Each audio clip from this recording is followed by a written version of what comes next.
Hello everyone and welcome back to Prestige Reef. Today I'm going to talk to you about one of the most divisive topics in the hobby, quarantining new fish. There are pros and cons to both sides of the argument. However, after recently losing every fish in the water box tank, I decided to explore quarantining more in depth, and it's way easier than I realised. Momentum is incredibly important with regards to staying power within what can be a mentally challenging hobby. It can 100% be the difference between a 6-month reefer that then gives up, and a 30-year reefer that has overcome everything. Nothing stops momentum like an entire tank wipeout as you slowly watch each of the fish that you've carefully selected die one at a time. Like most things in the hobby, there are all different ways to quarantine fish, with different methods and medications. And the first thing to know is that they aren't all the same, so make sure you do your research on which ones you're most comfortable with. This video will just show you how I do it. So what exactly do you need? Obviously, the first thing you need is a separate tank. It doesn't need to be fancy, preferably something small so you can quickly set it up and shut it down as and when required.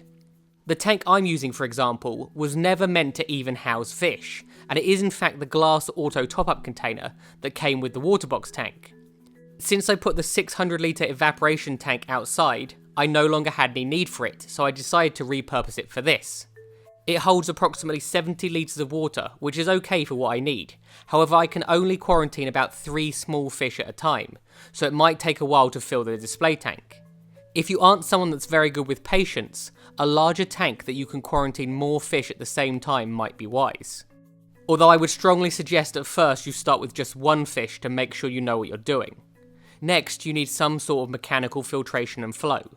I went for a small internal filter, which is good enough, and you don't want anything that can absorb treatment or medication, so no rock or ceramic media can be used.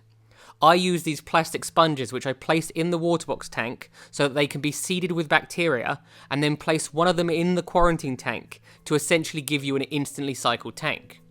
Never put these sponges back in the display tank after you've used them and just throw them away instead. Next, you'll need an appropriately sized heater and thermometer. Generally speaking, for the main display tanks, I always recommend titanium heaters. However, glass heater will be fine for this, although I do recommend that you buy one with a protective cage around it. Quarantine tanks have very minimal places for the fish to hide, which is unnatural for them. Therefore, they will try to hide anywhere they can, and this can include wedging themselves up against the heater, which could burn your new fish. Speaking of places to hide, you can add some PVC pipe, which will make the fish more comfortable. However, I wouldn't recommend anything else. The only other essential for the setup, in my opinion, is a CChem ammonia alert test, which will provide you with a clear and visible indication of if there's any ammonia in the water. Some sort of cover to prevent the fish from jumping out is also highly recommended. This cover doesn't need to be fancy. I literally use some egg crate with plastic mesh cable tied to it to prevent any of the smaller fish which might jump through the egg crate. I don't use any light on this tank as I want it to be as easy to maintain as possible. Ambient light is more than enough for the fish, and it doesn't cause any algae growth. Now that we've got the basic setup covered, let's look at the additional tools I use for this tank. Firstly, you're going to need a net. I have a completely different net for this tank which I don't use in any other system. Again, a siphon or hose which I only use for this tank. A Hanna high range copper checker to be able to make sure the copper levels are within a therapeutic range. And a watering can with RO water, just to make topping up evaporation as easy as possible. I literally just draw a line on the tank and top it up when the water falls below that level. The only testing I do on this tank is when I first fill it with new salt water to check the salinity is correct, and then the copper level once a week. Speaking of copper, what treatment am I using?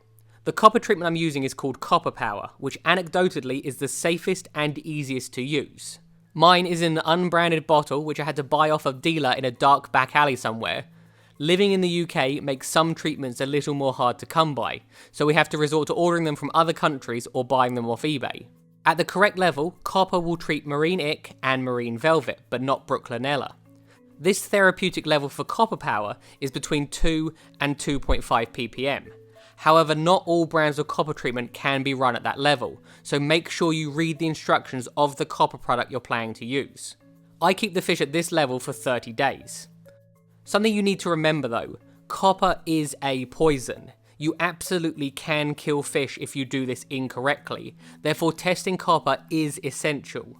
This is where I feel quarantining fish gets a bad reputation, but more often than not it's where it's being done incorrectly, and even observational quarantine is better than nothing, because the most serious diseases will kill a fish within 30 days.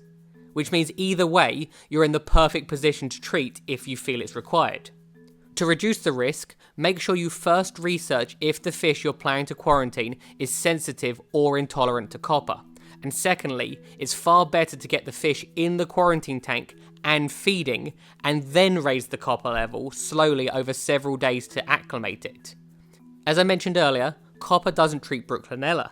To treat this, I use Seachem's Metroplex every 2 days, which can be fed directly to the fish by combining it with Seachem's Focus and food, or it can be dosed directly into the tank.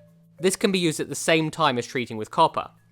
The only other thing I do is give the fish a freshwater dip prior to quarantine, and again prior to them going into the display tank for flukes.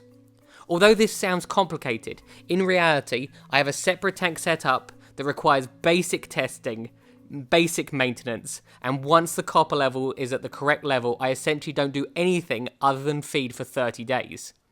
This method may not be 100% perfect. However, what I can say is if I had done this previously, there is a very, very high possibility that the fish which died before would still be alive.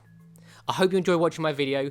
Please feel free to comment below if you have any questions. If you did enjoy it, why not click that like and subscribe button. Have a good week, and I'll see you next time.